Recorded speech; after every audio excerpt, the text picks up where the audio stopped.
爸爸係點嘅人啊？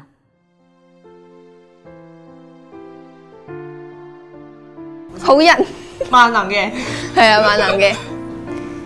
好辛苦。夜晚佢話俾我聽，佢返工攞埋個書包，朝早返嚟瞓覺。你覺得爸爸係咪超人啊？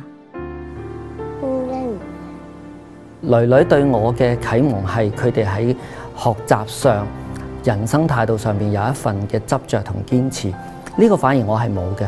個包容性咧就擴大咗咯。咁有好多嘢咧變成咗我哋覺得即係睇得開咗啦。咁有好多咧就係講令到可能之前我哋係鋭角嘅，而家咧就變成咗鈍角，甚至係圓形噶啦。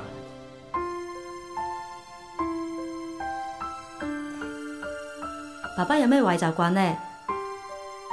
佢有一次就去公園嗰時候，讓我自己搭電梯。晚黑搭電梯嗰時候有吱吱怪聲。日日行路，跟住過馬路又打電話，返到屋企日日都打電話。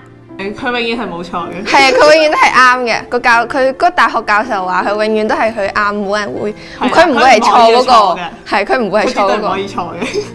佢話咧，爸爸有個缺點嘅喎。吓？咁大件事？嗱，見到你啊！第一我喺邊度唔記得帶你搭 lift 啊？係咪爸爸自己行咗落去先，跟住你再搭 lift 係咪咁？哦，咁而家仲怕唔怕？唔怕。係啦。你投訴咗之後，我仲有冇同你搭 lift 啊？有。係啦。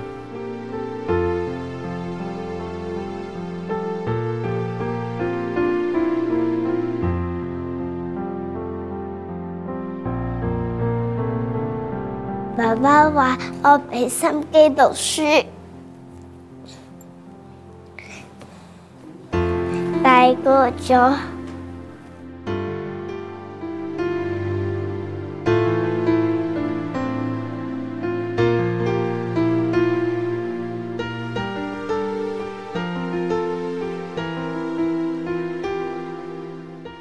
希望能夠佢有一個天真嘅童年，快樂嘅童年。我都希望我今年嘅父親節可以全日陪住我兩個囡囡一齊過呢一個父親節。爸爸，我愛你啊！爸 B 我愛你。父親節快樂，爸爸！爸爸父親節快樂！